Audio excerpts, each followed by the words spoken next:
Greenfield Acres was the kind of neighborhood that looked perfect on a postcard. Older homes with sprawling oaks sat shoulder to shoulder with sleek new builds, where families from all over the world were putting down roots. It was a place that screamed diversity and harmony, at least on the surface. But for Margaret Hensley, the iron-fisted president of the Greenfield Acres Homeowners Association, that mix of faces and languages wasn't a strength. It was a threat.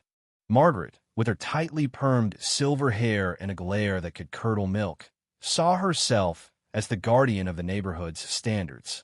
To her, the influx of new families diluted the pristine image she'd spent years curating. Armed with the HOA's rulebook at home, she treated like Holy Writ. She patrolled the streets daily, her sharp eyes hunting for the tiniest infractions.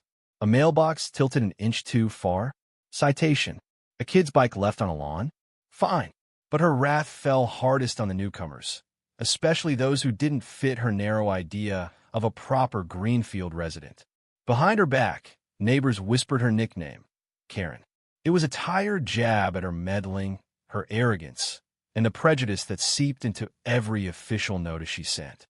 At the heart of Margaret's ire was the Hassan family, Syrian refugees who'd arrived in Greenfield 18 months ago. They'd survived horrors most couldn't imagine: war, displacement, loss, and were trying to rebuild in a modest rented home. Noor Hassan, the mother, carried herself with a quiet strength that hid layers of trauma. She was an architect back in Damascus, but now her days revolved around her infant daughter, Layla. Layla was a bright-eyed miracle, her curious gaze soaking up the world. But she'd been born into chaos, her lungs scarred from a bombing that shattered their old life. A ventilator, its softly a constant in their living room, kept her breathing. That machine was Layla's lifeline and Noor's entire world. Noor juggled at all doctors' sits, insurance battles, and the weight of starting over in a strange land. She found a sliver of purpose in volunteer work, translating reports for a UN refugee agency. It was unpaid, but it tethered her to her old skills and connected her to people like Sarah Mitchell, a neighbor 3 streets over. Sarah was a mystery to most in Greenfield.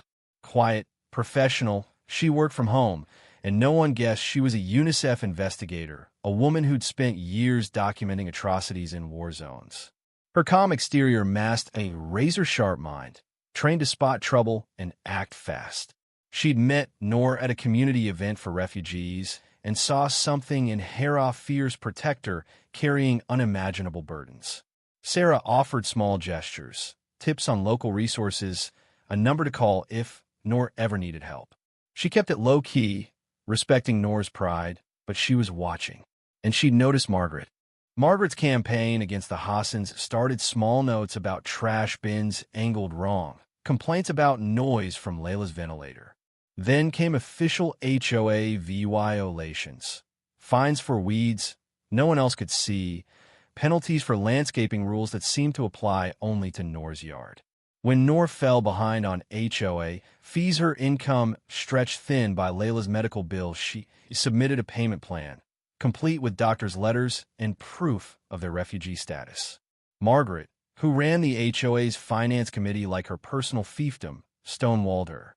She lost paperwork, delayed responses, then flat out denied the plan, tacking on outrageous late fees. Her letters grew nastier, culminating in a chilling threat: pay up in 7 days, or she'd slap a lien on their home. It was a bluff Margaret had no such power over renters, but to Noor, new to America's legal maze and wary of her immigration status, it was terrifying. On a crisp Tuesday morning, Noor was prepping for a big moment: a UNICEF video call about medical aid for refugee kids. It was work that hit close to home, and Sarah was joining from her home office nearby. Noor settled Layla in her playpen, checked the ventilator's tubes, and glanced at the monitor's steady oxygen levels, normal breathing. The call started, voices from Geneva and New York blending in a focused hum. 10 minutes in, a pounding at the door shattered the calm. Noor's heart sank. She knew that knock. "Excuse me, just a moment," she said, muting her mic but forgetting her camera in a rush. Through the peephole, she saw Margaret, face red, clutching papers and absurdly an HOA banner, blue and gold with a greenfield oak leaf. Noor cracked the door. "Mrs. Hensley, I'm in a meeting. Can this wait?" Margaret didn't answer. She shoved the door open, barging past, Noor into the entryway. "This can't wait," she snapped, her voice slicing the air. "Your delinquency is unacceptable, Mrs. Hassan. You owe us, and I'm here to collect now." Noor backed up, stunned by the intrusion. "Please, keep your voice down. My daughter's sleeping. She's fragile, and I sent you the payment plan papers." Margaret's eyes swept the room, landing on the ventilator with a sneer. "Payment plan? Denied," she spat. "You people come here expecting handouts, disturbing our peace with your noisy machines." She waved at the ventilator, the hum that kept Layla alive. "Pay what you owe, or I'll make things very uncomfortable." Noor's voice shook but held firm. "You can't barge in here. This is harassment. Leave now." Margaret laughed, a cold, ugly sound. "Harassment? I'm the HOA president, upholding our rules. Maybe if you're less comfortable, you'll find the money." Before Noor could react, Margaret did the unthinkable. She stepped toward the playpen and draped the HOA banner over the ventilator's console, pressing the stiff fabric over the air vents and tubing, blocking the airflow. "There," she said, adjusting it with mock care. "Much tidier." Across town and 3 streets away, Sarah watched it all unfold on her screen, horror twisting her gut. Noor's camera had captured everything. Margaret's forced entry, her hateful rant, and the deliberate act of smothering the ventilator. The machine's soft puff stopped, replaced by a shrill alarm airflow obstructed. Layla's life was slipping away. Noor screamed, "Layla!" and lunged, tearing the banner off as Margaret stood smugly nearby. Sarah's training kicked in. While others on the call gasped, she dialed 911, her voice deadly calm. "This is Sarah Mitchell. I'm reporting a home invasion and attempted murder at 1423 Maple Lane. The perpetrator, Margaret Hensley, white, middle-aged, is inside, assaulting Noor Hassan. She's blocked the ventilator of an 18-month-old refugee infant, Layla Hassan. It's a hate crime. Send SW. She hung up and fired off encrypted alerts to the FBI and Homeland Security, her fingers flying. This wasn't just a neighborhood spat. It was a crime against a vulnerable child, and Sarah knew how to pull every lever. Sirens tore through Greenfield minutes later. Police cruisers and a SWAT van screeched to a halt, officers spilling out with weapons drawn. They breached the door, shouting, "Police! Hands up!" Inside, Noor knelt by Layla, sobbing as she checked the ventilator. Margaret, indignant, shrieked, "I'm the HOA president. This is official business." SWAT ignored her, cuffing her as she ranted about calling the mayor. Paramedics rushed to Layla, confirming the ventilator was working again, but noting her distress. The crumpled HOA banner, now EVY Denke, was bagged. FBI agents arrived, their badges glinting with authority. The case targeting a refugee infant, driven by clear bias-screened federal jurisdiction. They collected the banner, downloaded the ventilator's logs, and took Noor's statement with a translator, though her English was flawless.